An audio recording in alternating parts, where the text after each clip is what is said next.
Hey everyone, my name is Jose and I'm going to be going over my in-depth review of the OnePlus 8. So let's get started.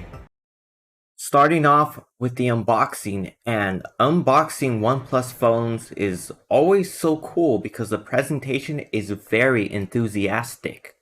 I love the red and elongation focus of this box because it vividly highlights that unboxing this phone is different than what other manufacturers have. It makes this phone look very premium given that the presentation is set out to be that way.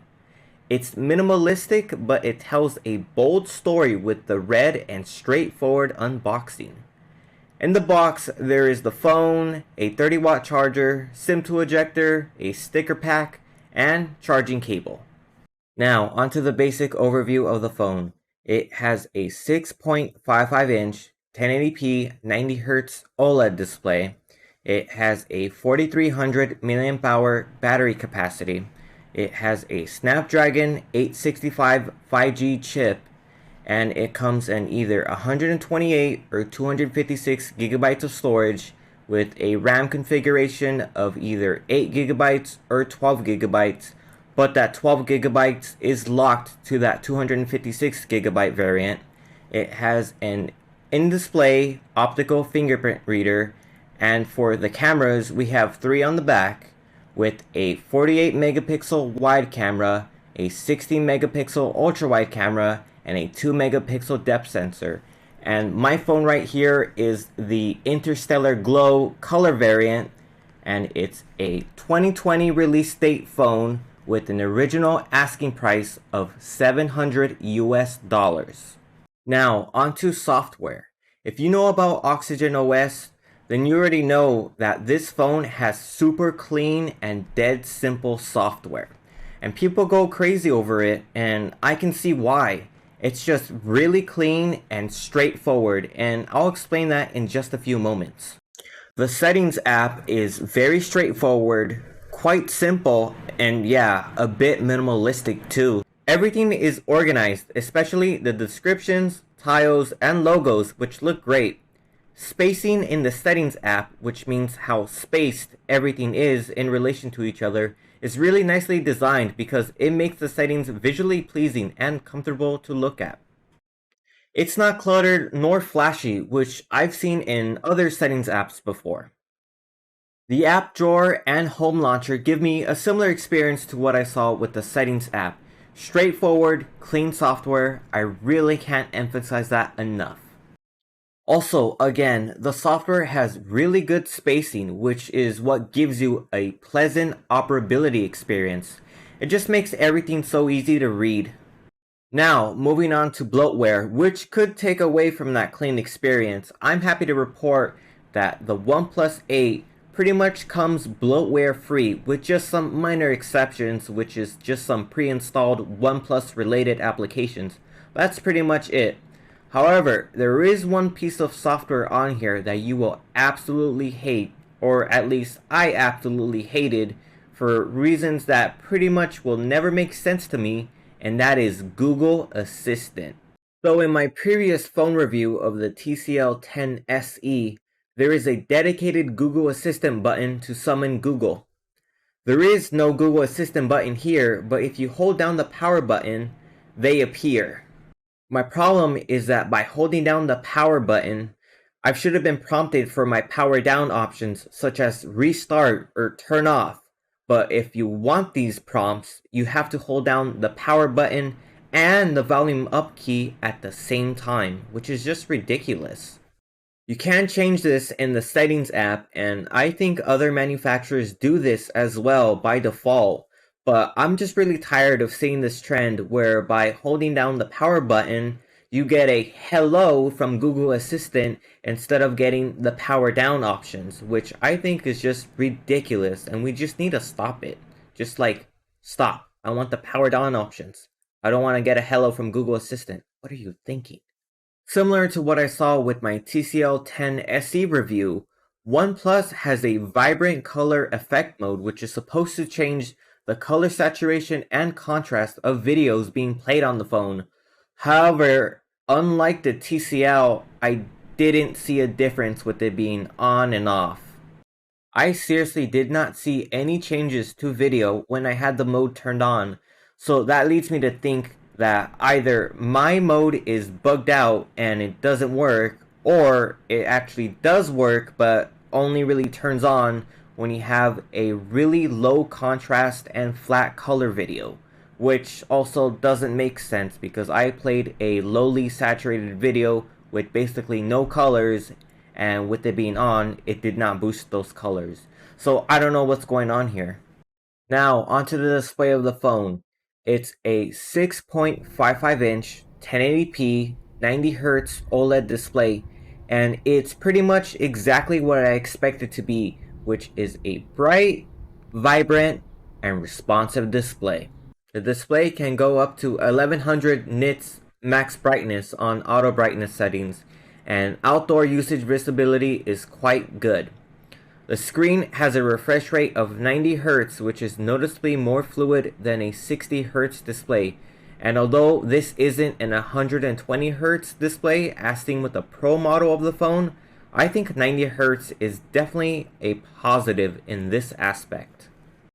Like any other modern flagship phone, it has an OLED display, and while I think the color tuning can be a little bit better, I would say it does complement Oxygen OS a little bit well. Also, I really like the color gradient of Interstellar Glow, but in my opinion, I don't really see anything that interstellar about it.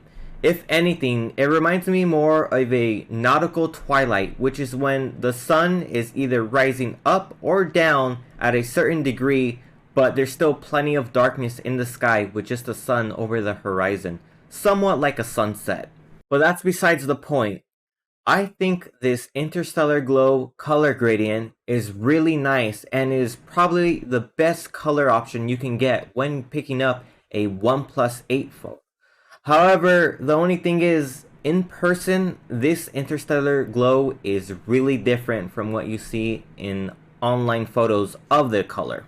If you look online for photos of the Interstellar Glow option, especially on the OnePlus website, you see that the phone has a way softer pink and a soft gradient to a light lavender.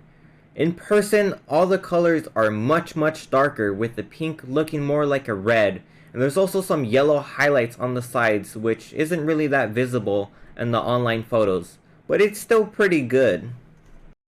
Speaker quality on the OnePlus 8 with its stereo speaker setup is actually pretty good.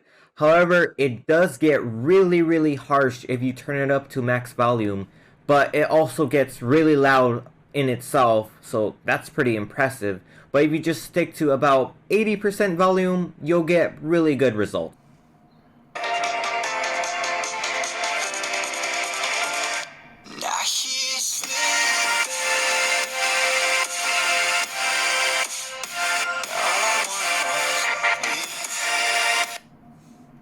Also, one quick thing about haptic feedback on the phone. Haptics on the phone is actually really good, where it actually impressed me the more I used it.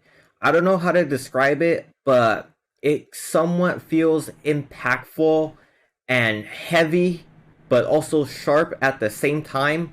It's not buzzy, it's actually really premium, as I would expect with the flagship phone. But yeah, just a quick note, it just surprised me that I never thought haptics could be good, but yeah, it's pretty good. Moving on to battery usage and charging on the OnePlus 8. It has a 4300 mAh battery cell and comes with a 30-watt charger inside the box. If you use this phone on 90 Hz, you can get pretty much a full day on it, but if you're on 60 Hz, you can roughly expect a day and a quarter of battery usage. Performance is just what I expect it to be with a Snapdragon 865. When I played COD Mobile on max settings and the max frame rate, which gives you 60 FPS, I didn't see any slowdowns. My session was pretty much flawless. The game was pretty much running at 60 FPS constantly. Although this phone has a refresh rate of 90 Hz and there is a frame rate option in COD Mobile to run above 60 FPS, turning on the setting didn't enable 90 FPS gameplay. The screen was still running in 60 Hz. I looked into this problem online and I think it has to do with some sort of compatibility with games and the refresh rate. There are fixes for this, however, it requires changes to how screen animations are played, so I'll just leave it at that. Playing Honkai Impact was the same. On max settings with 60 FPS, I didn't see any frame drops or experience any lag. I tried to play at 90 FPS because the option was there, but to my eyes, it didn't look like it was running at 90 FPS. Possibly due to the same reason as COD Mobile, but I'm not exactly too sure about that. My Geekbench score for single core was about 885, with multi-core being 3173, so no complaints there. My Vulcan score was about 3107, which is 100 points lower than the reported average for a OnePlus 8 device. However, I don't think this anomaly is really that significant. Temperatures under heavy loads were average from what I felt from my hands. 5 minutes of COD and of Honkai get the phone a little bit warm, but it's nothing unbearable, it's just average warmth, so at least it doesn't overheat. Next up are the cameras with a 48 megapixel wide camera, a 16 megapixel ultrawide camera, and a 2 megapixel macro camera, and the selfie shooter is 16 megapixels. And overall, I think this phone shoots some pretty solid photos. Starting off with the main camera. I do like the HDR imaging where colors and contrast look natural without having too much of an HDR look that the Pixel 6 phones have. Colors, especially with the greenery, are slightly vibrant without it being too much, and I do enjoy that. It's a mix between having neutral and vibrant colors sometimes. Portraits are good with edge detection being spot on. Although I've noticed that OnePlus doesn't give a lot of blur onto the photos. It's a reasonable amount of blur with the background being far away, but there's a lot less blur with closer backgrounds. Almost like a gradual blur. Night photos on the main camera are okay. It's just I wish the nightscape photo was more better than a non-nightscape one. The main sensor does have OIS, so it does make nightscape photos look better.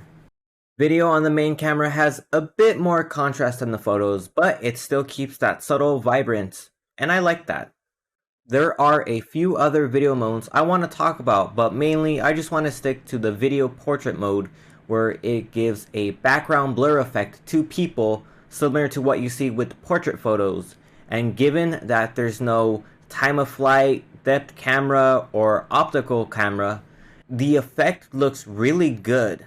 My only complaint about video portrait mode is that it looks like there was some skin softening active while shooting in this mode, and it looks like color vibrance was changed a little bit, but I do like that cinematic look anyways, so I guess it's fine.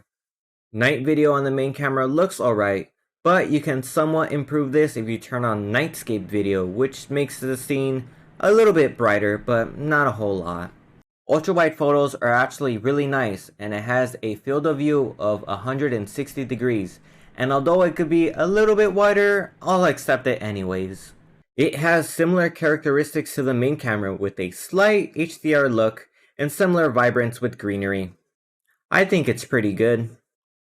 Ultrawide video during the daytime is pretty good, yet it suffers from low light performance, but it's nothing that terrible. Same with ultrawide nighttime photos. Nighttime photos look okay for an ultrawide, but you can significantly improve this if you use nightscape mode, which I do recommend using. Now, onto the macro camera, and although it's a 2 megapixel macro camera, which is a trend you will see on some budget-oriented devices, this 2 megapixel macro camera is actually pretty good. It's way better than those. Macro shots have less vibrance than that of the other two sensors, but just give your scene enough light and you can't go wrong with it. My only complaint about the macro camera is that you are unable to turn on the flashlight while in this macro mode, which is unfortunate because sometimes your scene will not have enough light or your phone will be casting a shadow onto your shot. So it's an easy fix, but probably something they won't add. Selfie photos are also pretty good. The only thing is that the edge detection for the bokeh was a little bit off, but not too much. Selfie video is also good, but you can't record in 4K nor 60 FPS. so a minor downside to that. So here comes the part of the video where things get a little bit interesting. I'm here to report some investigative journalism about this phone. So let's get to it. So I've noticed that color availability for the OnePlus 8 and all of its color variants will definitely vary between regions and markets across the world. The US market has 4 colors, with Polar Silver being an exclusive to Verizon, and the other 3 colors are unlocked.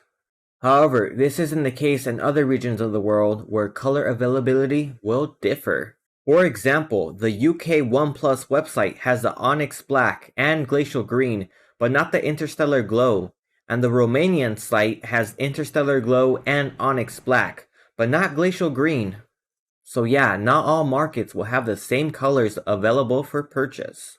However, this could be somewhat solved if you just put a case on top of your phone where you're not going to be able to see the color at all, or you go the alternative route and purchase it on a alt market online. So I guess it's just up to you.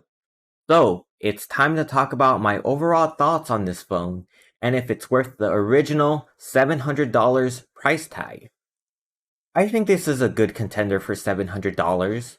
And since it's $700 and not $800, I'd say that this is pretty competitive with the more expensive phones out there. Yes, it has the same Snapdragon 865 chip and other 2020 phones. Yes, it has a good fluid 90Hz screen.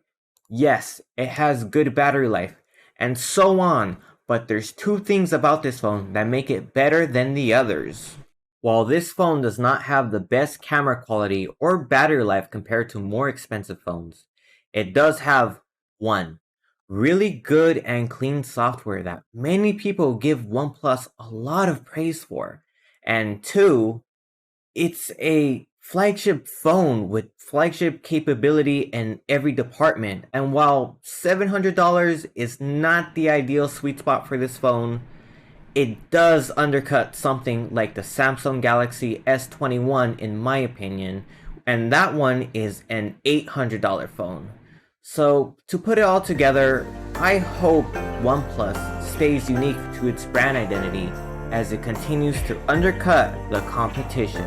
If you enjoyed this review, please like the video, but if you didn't like what you see, well, I guess you could always dislike it, but whatever. But if you did like this video, please like, comment, and subscribe, and so on. Now before the video ends, I just want to mention 2 things. Firstly, I have a blog website where I make tech related content, so if you would like to see more content from me, you can always check out that website. That website is also the place where I put up all of my sample photos taken on the OnePlus 8, and is also the same place where I have all the TCL 10 SE photos. So if you want to check out photo samples in full quality and detail, please go check it out, link in the description. Secondly, I just want to mention that the OnePlus 8 is available right now on sale for 64% off the original $700 asking price, which makes it $250. I'm not sponsored, nor was I paid to promote this sale, but the reason I'm just saying it anyways is because $250 for the OnePlus 8 is actually a really good deal.